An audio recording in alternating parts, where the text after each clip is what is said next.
নমস্কাৰ আপুনি চাই আছে টাইমছ গোৱালপাৰা এই মুহূৰ্তত টাইমছ গোৱালপাৰা প্ৰতিগৰাকী দৰ্শকক স্বাগতম জনাইছো আৰু লৈ আহিছো এটা ডাঙৰ খবৰ এটা ব্ৰেকিং নিউজ এই মুহূৰ্তত আমি আপোনালোকৰ বাবে চেষ্টা কৰিছো অৱশেষত অপেক্ষাৰ অন্ত পৰিল ঘোষণা হ'ল পঞ্চায়ত নিৰ্বাচনৰ দিন ঘোষণা কৰা হৈছে এই মাত্ৰ আমাৰ কাষত আহি পৰিছে সেই গুৰুত্বপূৰ্ণ খবৰ অসমত পঞ্চায়ত নিৰ্বাচনৰ দিন ঘোষণা কৰা হৈছে এই নিৰ্বাচন দুটা পৰ্যায়ত অনুষ্ঠিত হ'ব প্ৰথম পৰ্যায়ৰ ভোট গ্ৰহণ হ'ব 2 মেত আৰু দ্বিতীয় পৰ্যায়ৰ ভোট গ্ৰহণ হ'ব 7 মেত প্ৰথম পৰ্যায়ত নিৰ্বাচন অনুষ্ঠিত হ'ব তিনিচুকীয়া ডিব্ৰুগড় চৰাইদেউ শিৱসাগৰ মাজুলী যোৰহাট গোলাঘাট ধেমাজি লখিমপুৰ শোণিতপুৰ বিশ্বনাথ কাছাৰ হাইলাকান্দি আৰু শ্ৰীভূমি জিলাত আনহাতে দ্বিতীয় পৰ্যায়ত ভোট গ্ৰহণ অনুষ্ঠিত হ'ব ধুবুৰী দক্ষিণ শালমাৰা মানকাছৰ গোৱালপাৰা বঙাইগাঁও বৰপেটা বাজালি নলবাৰী কামৰূপ মেট্ৰ' হোজাই নগাঁও মৰিগাঁও আৰু দৰং জিলাত আৰু নিৰ্বাচনৰ ভোট গণনা অনুষ্ঠিত হ'ব 11 মেত ইয়াৰ লগতে নিৰ্বাচন প্ৰক্ৰিয়াৰ আন কিছু গুৰুত্বপূৰ্ণ তাৰিখ ঘোষণা কৰা হৈছে সেই আমি আপোনালোকক এই মুহূৰ্তত জনাবলৈ চেষ্টা কৰিছো মনোনয়ন দাখিলৰ প্ৰক্ৰিয়া আৰম্ভ হ'ব 3 এপ্ৰিলৰ পৰা অৰ্থাৎ কাইলৈৰ পৰা আৰম্ভ হ'ব আৰু মনোনয়ন দাখিলৰ শেষ তাৰিখ হ'ব 11 এপ্ৰিল মনোনয়ন প্ৰত্যাহাৰৰ অন্তিম দিন নিৰ্ধাৰণ কৰা হৈছে 17 এপ্ৰিল এই নিৰ্বাচনৰ জৰিয়তে অসমৰ গ্ৰাম্য পৰ্যায়ৰ জনপ্ৰতিনিধি নিৰ্বাচিত হ'ব যিসকলে গ্ৰাম্যৰ উন্নয়ন আৰু শাসন ব্যৱস্থাত গুৰুত্বপূৰ্ণ ভূমিকা পালন কৰিব নিৰ্বাচন নিষ্ঠাভাৱে সম্পূৰ্ণ কৰাৰ বাবে ৰাজ্য নিৰ্বাচন আয়োগে ইতিমধ্যে প্ৰস্তুতি আৰম্ভ কৰিছে ব্ৰেকিং নিউজ অৰ্থাৎ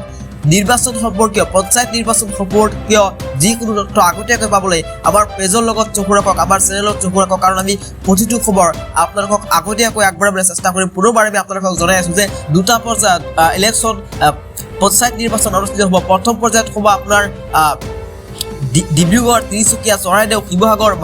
মাজুলী যোৰহাট গোলাঘাট ধেমাজি লখিমপুৰ শোণিতপুৰ বিশ্বনাথ কাছাৰ হাইলাকান্দি আৰু শ্ৰীভূমি জিলাত আনহাতে দ্বিতীয় পৰ্যায়ত ভোট গ্ৰহণ অনুষ্ঠিত হ'ব দক্ষিণ শালমাৰা ধুবুৰী মানকাছৰ গোৱালপাৰা বঙাইগাঁও বৰপেটা বাজালি নলবাৰী কামৰূপ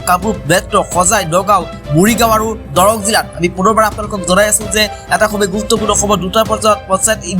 পঞ্চায়ত নিৰ্বাচন অনুষ্ঠিত হ'ব আৰু প্ৰথম পৰ্যায়ত ইতিমধ্যে আমি আপোনালোকক কৈছো আৰু দ্বিতীয় পৰ্যায়ত আমি আপোনালোকক কৈছো ইয়াৰ লগতে আমি আপোনালোকক আৰু এটা গুৰুত্বপূৰ্ণ খবৰ দিবলৈ চেষ্টা কৰিম যদিহে আপুনি এইবাৰ পঞ্চায়ত নিৰ্বাচনত প্ৰতিদ্বন্দ্বিতা কৰিব বিচাৰিছে বা আপুনি এজন প্ৰাৰ্থিত্ব প্ৰত্যাশী তেন্তে আপোনাৰ বাবে এই খবৰ কেৱল আপোনাৰ বাবে কাৰণ